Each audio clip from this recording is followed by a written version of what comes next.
pelatih di Yandi dan teman-temannya. Kepada yang saya hormati pengurus diklat semuanya dan kepada adik-adik semua diklat dan berkenan. Pertama-tama mari kita panjatkan puji syukur kehadirat Allah Subhanahu wa taala sehingga pada kesempatan pagi hari ini kita bisa berkumpul dalam acara penyuluhan tentang COVID-19, coronavirus 19 yang semoga nanti kita bisa jelaskan secara menyeluruh supaya adik-adik semua bisa terhindar dari virus corona ini. Adik-adik semuanya sudah tahu apa belum virus corona ini? Iya. Perlu diketahui virus ini sekarang lagi menyebar di semua wilayah, hampir di seluruh dunia sudah terinfeksi virus ini. Ya, virus ini sudah menyebar hampir di seluruh dunia, tidak terkecuali Indonesia. Di Indonesia kasus ini sudah meluas. Yang tadinya kasusnya cuma beberapa saja, sekarang sudah sampai 100 lebih. Ya, sebenarnya virus ini virus apa sih? Nah, virus ini adalah virus baru penyebab penyakit saluran pernapasan. Jadi virus ini sebenarnya seperti flu, seperti batuk ya, menyerang sistem pernapasan manusia. Virus ini berasal dari Cina, novel coronavirus, satu keluarga dengan penyakit SARS dan MERS. Jadi virus ini sebenarnya tanda-tandanya gejalanya seperti flu biasa ya. Ada panas, batuk, pilek, tenggorokan sakit, lemas, seperti itu. Tetapi virus ini jika daya tahan tubuh adik-adik semua lemah, itu bisa menyebabkan gagal nafas. Bisa menyebabkan gagal nafas, di mana seseorang itu bisa juga menyebabkan kematian. Kalau gagal nafas kan nggak bisa nafas, sesak, bisa menyebabkan kematian. Tetapi virus ini yang bisa meninggal itu yang meninggal itu hanya di angka 2-3%. Jadi sedikit sih yang meninggal. Jadi banyak kasus itu bisa sembuh. Walaupun seperti itu kita tetap harus waspada supaya tidak tertular virus ini. Iya. Lebih-lebih ini adik-adik semua di sini mungkin kan kemarin ada yang dari luar negeri ya. Berapa kemarin ya? Ini dari luar negeri, dari Malaysia ya? Malaysia. Tapi anak yang dewasa lagi di sini. Oh, yang dewasa. Lagi di mesnya yang di stadion. Oh, yang di stadion. Lagi ke sini. Iya. Tetapi untuk mengantisipasi itu semua supaya tidak menyebar, mama ada orang yang kena kemudian kontak dengan adik-adik semua. Nah, itu makanya nanti kita jelaskan supaya tidak menyebar ke semuanya. Okay. Pada banyak kasus virus ini hanya menyebabkan infeksi pernapasan ringan seperti flu, namun virus ini juga bisa menyebabkan infeksi pernapasan, pneumonia dan lain-lain. Yaitu tadi ya yang seperti sesak, kemudian gagal napas dan bisa meninggal. Lanjut. Ya, virus ini merupakan virus zoonotik transmisi dari hewan ke manusia. Ya, sebenarnya awal-awalnya itu menurut peneliti, menurut pakar itu dari hewan yang berpindah ke manusia. Iya. Ya, misalnya dari unta, kucing, kelelawar, ular seperti itu yang berpindah ke manusia. Ya, virus ini tadinya sebenarnya dari Wuhan ya, salah satu kota di Cina, kemudian menyebar ke seluruh dunia karena kontak dari orang ke orang seperti itu. Ya, lanjut. Sebentar. Sebelum penyakit corona ini ada penyakit MERS dan SARS, itu juga menyerang pernapasan. Itu justru penyakit itu lebih berbahaya dibanding corona ini. Tingkat kematiannya dari SARS itu 10% dari yang terinfeksi, sedangkan MERS itu 37% yang meninggal dari yang terinfeksi. Sedangkan virus corona ini sampai sekarang itu di angka 2-3%. Jadi lebih sedikit yang meninggal. Seperti itu ya. Lanjut. Ya, ini kita melihat per 15 Maret 2020. Ini kasus penyebarannya di 135 negara. Ya, hampir ke seluruh dunia ya. Kemudian totalnya ada 142.000 kasus. Kemudian yang meninggal 5.000 kasus. Itu kalau di persentase yang meninggal itu 3,8%. Di China ini yang terbanyak 81.000 kasus, yang meninggal 3.194 kasus. Lanjut. Nah ini di situasi di Indonesia per 15 Maret, berarti per hari kemarin di hari Minggu, total kasus spesimen yang dikirim ke laborat itu ada 1.293 kasus. Ini yang diperiksa. Kasus dalam pengawasan tersebar di 44 rumah sakit di 28 provinsi. Hasil pemeriksaan, kasus dalam proses pemeriksaan ada 9 kasus yang masih proses. Kemudian negatif 1.167 kasus, positif ada 117. Kemudian yang sembuh ada 8 kasus, yang meninggal 5 kasus. Jadi ada yang sembuh sudah sembuh, ada 8 kasus, yang meninggal 5 kasus. Ya, yang selebihnya itu dalam pengawasan. Lanjut. Ya, wilayah yang terjangkit ini di kota-kota besar ini ya, yang sudah positif corona, DKI Jakarta, Jawa Barat, Banten, Jawa Tengah di Solo ya. Kemudian Kalimantan Barat di Pontianak, di Sulawesi Utara di Manado, Bali, DIY juga ada kemarin. Ya, lanjut. Penularan COVID ya via droplet saluran napas seperti batuk atau bersin. Jadi penularan coronavirus itu bukan lewat udara, tetapi melalui kontak. Jadi melalui kontak, umpama jabat tangan, ya, pelukan, ya, kontak fisik mungkin sentuhan itu bisa menyebarkan menularkan virus corona melalui bersin maupun batuk. Jadi ketika kita batuk itu kan ada percikannya ya. Nah, percikannya itu yang menularkan. Jadi bukan menyebar melalui udara enggak, tetapi melalui percikan, kontak, kemudian jabat tangan. Ini yang kedua itu melalui dekat personal, menyentuh atau jabat tangan. Kemudian menyentuh benda atau permukaan yang terdapat virus di sana, dan ketika menyentuh mulut, hidung, atau mata sebelum mencuci tangan. Jadi virus ini biasanya seumpama ya, ada orang batuk atau bersin, kemudian virus itu katakanlah menyembur, kemudian menempel di benda-benda seperti mungkin kursi, meja dan lain sebagainya. Kemudian di situ ada mungkin nyentuh, kemudian menyentuh bagian muka, tetapi tidak cuci tangan. Nah, makanya biasakan cuci tangan pakai sabun untuk menghindari itu. Jadi seumpama ada habis latihan sepak bola ya, atau habis dari mana, pokoknya pulang ke mes, cuci tangan dulu, baru boleh pegang muka. Jadi jangan biasakan habis dari sana-sana, kemudian pegang muka, itu jangan. Lebih baik cuci tangan dulu, baru boleh pegang muka, seperti itu ya. Kemudian kontaminasi feses, yaitu kontaminasi dari kotoran, ya. Kemudian ya lanjut, itu penularannya. Nah ini gejalanya demam lebih dari 38 derajat Celcius atau ada riwayat demam. Kemudian batuk pilek, sakit tenggorokan, sakit kepala, letih lesu, gangguan pernapasan. Jadi ini ciri-ciri secara umum seperti batuk pilek ya. Kemudian lanjut. Pasien yang mengalami pengawasan, nah ini yang harus diawasi. Panas, tadi ada riwayat panas lebih dari 38 derajat Celcius, batuk pilek, nyeri tenggorokan. Kemudian pneumonia atau sesek ya, dari ringan sampai berat. Kemudian ada riwayat perjalanan dari kota-kota besar yang positif corona ataupun dari negara-negara yang di situ positif corona. Lah, kota-kota besar apa saja yang di Indonesia? Nah, itu yang tadi ya, yang sudah positif: Bekasi, Jakarta, ya, Jawa Barat. Kemudian dari DIY, kemudian Solo, Bali, ya. Nah, itu Sulawesi tadi ya, Manado itu juga ya. Itu yang perlu diawasi. Nah, kemarin ada yang dari Malaysia di sana kan positif ya, sudah terinfeksi. Jadi nanti yang pulang dari sana nanti kita cek suhunya, kemudian tensi dan lain-lain supaya kita pantau.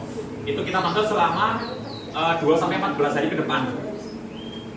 Atau itu waktu paruhnya itu kan 2-14 hari atau 2 minggu.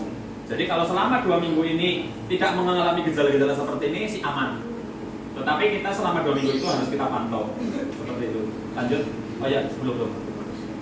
Seorang dengan demam lebih dari 38 derajat Celcius, ISPA, yaitu batuk pilek ya, dan pada 14 hari terakhir sebelum timbul gejala memiliki salah satu paparan sebagai berikut. riwayat kontak dengan kasus coronavirus ya. Jadi kontak mungkin ada mungkin ya, ada yang pernah kontak dengan seseorang yang ternyata dia positif corona. Lah itu harus wajib dipantau selama 14 hari. Kemudian bekerja atau mengunjungi fasilitas kesehatan yang berhubungan dengan pasien COVID-19. Seumpama ada orang yang bekerja atau mengunjungi fasilitas kesehatan atau rumah sakit yang di situ ada yang dirawat positif corona, umpama ya, di sini ada Margono. Lah ada adik-adik yang dari rumah sakit Margono ternyata di sana ada yang positif. Lah itu juga harus dipantau selama 14 hari. Takutnya tertular. Kemudian riwayat perjalanan ke Cina atau Wuhan. Nah, ini kalau yang ada yang pulang dari Cina atau Wuhan itu juga harus dipantau karena sana pusatnya awal mula terjangkit virus corona. Kemudian kontak dengan orang yang memiliki riwayat perjalanan pada 14 hari terakhir ke provinsi Hubei, Cina. Ya mungkin kontak dengan orang yang baru pulang dari sana itu juga harus dipantau. Oke, ya lanjut. Ini virus corona bisa menyebabkan komplikasinya bisa pneumonia, sesak, infeksi sekunder pada organ lain, gagal ginjal, jantung, dan bisa kematian. Lanjut. Vaksinasi dan pengobatan. Jadi vaksinnya belum ada, belum ditemukan vaksinnya. Kemudian vaksin yang beredar itu pneumonia akibat mikroorganisme lain. Jadi pneumonia lain yang sudah ditemukan ini pneumonia lain. Tapi kalau untuk corona belum ditemukan vaksinnya dan pengobatannya. Jadi pengobatan sementara paling pengobatan sesuai gejalanya dan dikasih vitamin untuk daya tahan tubuh. Jadi untuk obatnya belum ditemukan. Lanjut. Pencegahan virus corona. Nah ini pencegahannya sering cuci tangan pakai sabun atau hand sanitizer. Jadi biasakan setelah aktivitas cuci tangan pakai sabun dan air mengalir. Ya, biasakan cuci tangan pakai sabun dengan air mengalir atau hand sanitizer, alkohol yang buat cuci tangan.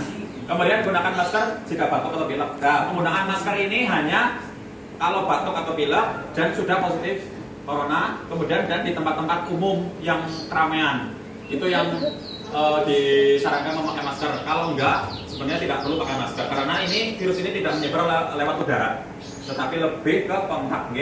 Jadi masker efektif digunakan atau disarankan hanya pada saat batuk atau pilek, sudah positif corona, dan ke tempat-tempat umum. Itu saja. Kalau di rumah atau enggak perlu pakai masker karena tidak menyebar melalui udara.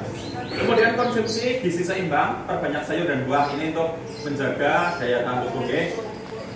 Jadi gizi seimbang, perbanyak sayur dan buah. Kemudian hati-hati kontak dengan hewan, terutama hewan liar. Nah ini kalau ada hewan-hewan liar lebih baik jangan untuk mainan lah, biarin saja. Kemudian rajin olahraga dan istirahat yang cukup. Ya insya Allah ini ada semua di sini kan di diklat olahraganya rajin Tiap pagi lari-lari mungkin ya, sore lari-lari ya. Insya Allah sih untuk olahraga oke lah ya. Kemudian jangan mengkonsumsi daging yang tidak masak. Nah ini kalau masak daging harus benar-benar masak. Kemudian jika batuk pilek segera ke fasilitas kesehatan, segera periksa. Kalau ada yang batuk pilek segera periksa ke puskesmas atau tempat rumah sakit yang terdekat. Kemudian hindari bepergian ke Cina ya atau negara yang positif corona. Kemudian jangan menyentuh mata, mulut, hidung sebelum cuci tangan. Nah ini cuci tangan. Gunakan masker saat beraktivitas di luar ruangan, terutama di tempat umum atau keramaian. Nah, masker hanya di tempat umum atau keramaian. Ya, lanjut. Ya, coronavirus itu bisa hidup di benda mati itu hanya 12 jam. Dan langkah terbaik adalah cuci tangan. Jadi langkah yang sangat baik atau terbaik itu cuci tangan, ya. Jadi, seumpama virus corona itu menempel di dinding atau di meja atau di kursi, itu bisa hidup selama 12 jam. Iya. Kemudian virus corona jika menempel di baju bisa hidup selama 9 jam. Kalau di baju itu bisa hidup selama 9 jam. Kemudian kalau menempel di tangan bisa hidup selama 10 menit. Jadi kalau di tangan bisa hidup selama 10 menit. Makanya biasakan cuci tangan. Kemudian virus ini dapat mati pada suhu 26 sampai 27 derajat Celcius. Jadi virus ini sebenarnya bisa mati dalam suhu 26 sampai 27 derajat Celcius. Makanya biasakan makan makanan yang hangat atau minum minuman yang hangat, jangan minum es atau minum minuman yang dingin ya. Biasakan yang hangat karena virus itu akan mati di suhu 26 ataupun 27. Kumpullah dengan air hangat plus garam untuk membunuh virus pada amandel atau mencegah virus masuk ke paru-paru. Jadi seumpama ada habis bepergian, sangat disarankan untuk minum air yang hangat. Lebih baik lagi air hangat dicampur dengan garam ya. Itu yang paling bagus, itu yang disarankan. Iya. Lanjut. Situasi di Banjarnegara. Banjarnegara belum ada kasus positif corona. Kemarin ada suspek itu curiga corona karena pulang dari Malaysia. Itu ada batuk sesak.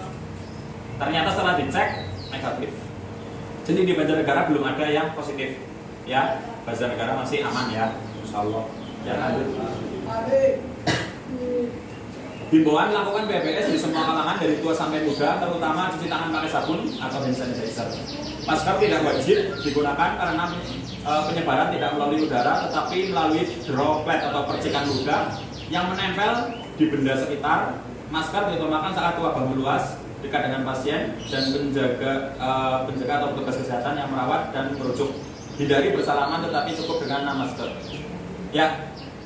Jadi himbauannya yang utama itu cuci tangan pakai sabun. Karena apa? Virus ini tadi menularnya bukan melalui udara, tetapi melalui kontak. Jadi seumpama tadi ya megang kursi, megang meja, megang dinding dan sebagainya yang situ sudah ada virus coronanya, itu bisa menempel di tangan.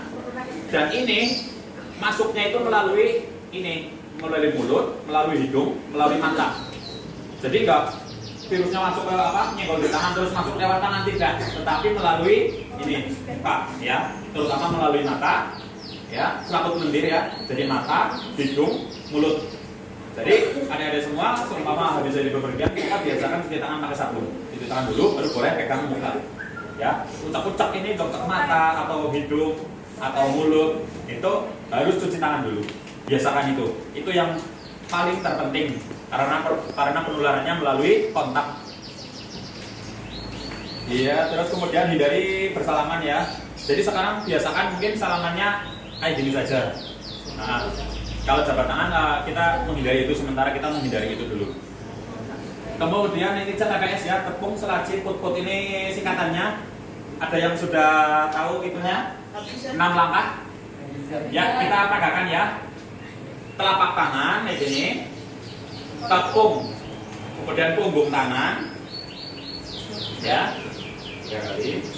Kemudian sela-sela, kunci-kunci kayak gini, ya. Terus putar-putar, terus putar-putar, put-put, ya. Sekarang bareng-bareng ya. Telapak tangan ini. Jadi pertama kan dikasih sabun dulu ya, sabun air. Ini air yang mengalir. Makanya di sini ada air yang mengalir lah. Nah, udah ada itunya ya, sabunnya. Ya, telapak tangan, punggung tangan kayak gini, keluar. Ya, sela-sela, kunci-kunci, putar,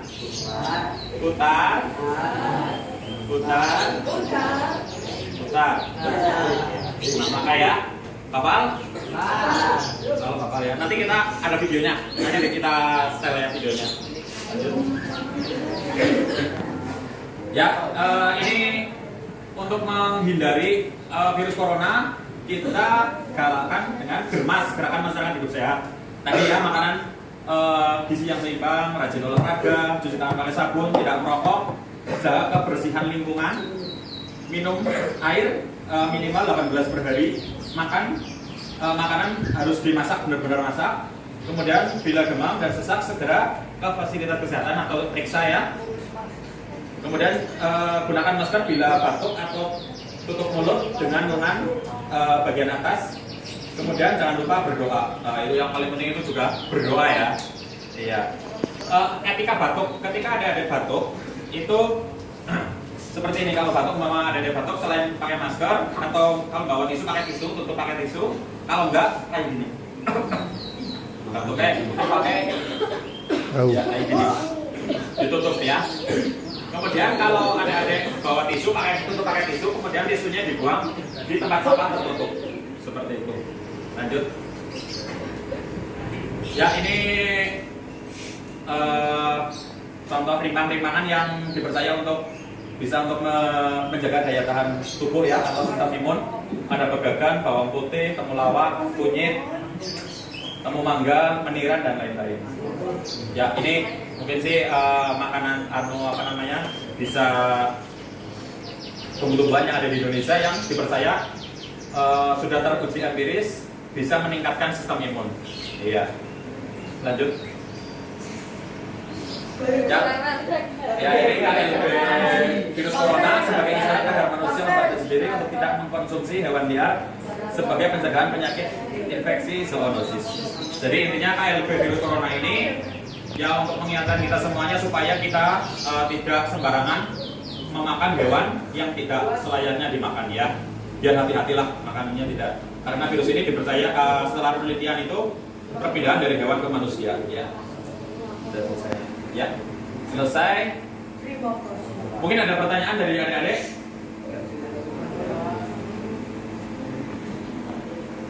Ada pertanyaan? Ya. Jadi tadi ya biasakan apa? Biar untuk mencegah virus corona?